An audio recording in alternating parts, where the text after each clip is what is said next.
안녕하세요. 365플러스 치과 대표원장 교정과 전문의 권선미입니다. 치아 교정을 진행하고 계시는 분들, 선생님께서 잇몸에 나사 좀 심을게요 라고 말씀하시는 거 들어본 적 있으신가요? 치아 교정 중에 잇몸뼈에 심는 나사, 다른 말로 미니스크류, 미니 임플란트라고 하는데요. 오늘은 이 미니스크류에 대해서 이게 대체 뭔지, 그리고 왜 필요한지 등등에 대한 이야기를 해보겠습니다. 미니스크류, 미니 임플란트, 말 그대로 작은 나사, 작은 임플란트라는 뜻인데요.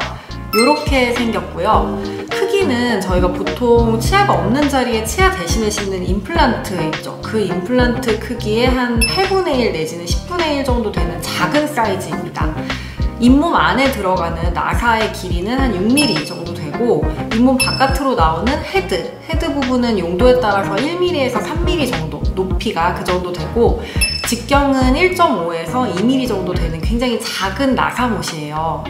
제가 환자분들한테 설명드릴 때는 잇몸뼈에 심는 피어싱이라고 이해하시면 된다라고 말씀을 드리는데, 피어싱처럼 계속 달고 사는 것은 아니고 교정 치료를 하는 동안에만 잠시 이용했다가 치료가 끝나면 제거를 합니다. 이렇게 크기도 작고 심는데 채 1분도 안 걸리는 굉장히 간단한 장치인데요.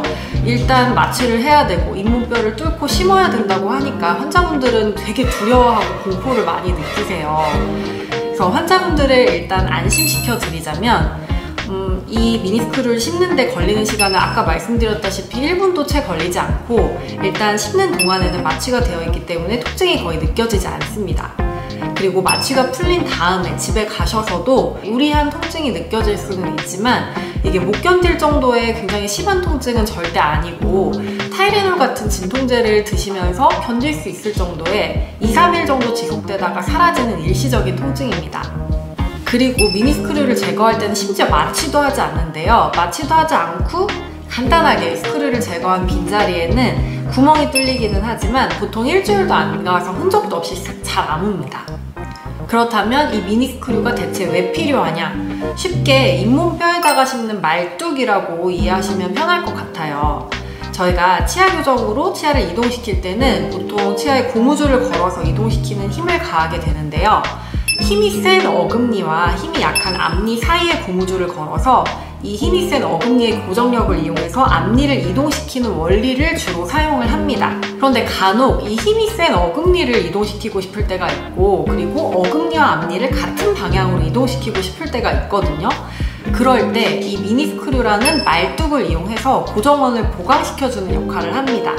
그러니까 간단히 이야기를 하면, 미니스크류라고 하는 건 교정과 의사가 원하는 방향으로 치아를 이동시키기 위해서 보조적으로 사용하는 장치라고 이해하시면 좋을 것 같아요. 그래서 미니스크류를 교정치료에 이용하는 예를 몇 가지 들어드리면, 앞니가 앞으로 툭 굉장히 많이 튀어나왔을 때 어금니를 거의 움직이지 않고 앞니를 뒤로 많이 보내야 될 때가 있어요. 이때는 미니스크류를 어금니 쪽에 심어서 앞니를 뒤로 이동시킬 때 힘을 보강해주는 역할을 합니다.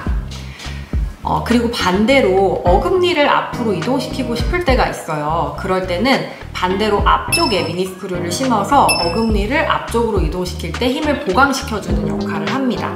그리고 중심선을 맞추고 싶을 때, 한쪽으로 중심선이 틀어져 있을 때, 그리고 간혹 가다가 정출되어 있는 치아를 잇몸뼈 안으로 들어 올려야 할 때도 있어요. 그럴 때 절대적으로 미니스크류의 힘을 이용해야 합니다. 자, 미니스크류의 사용 용도에 대해서 대강 이해를 하셨나요?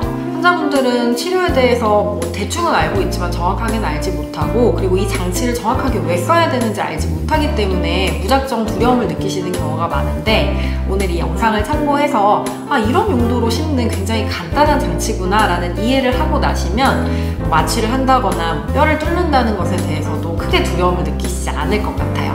미니스크류에 대해서는 사실 할 얘기가 너무 많은데, 오늘은 가장 기본적인 이야기, 도대체 이게 뭔지, 왜 쓰는지에 대해서만 간략하게 이야기를 해봤고요. 다음 기회에 미니스크류에 대한 이야기를 이어가도록 하겠습니다.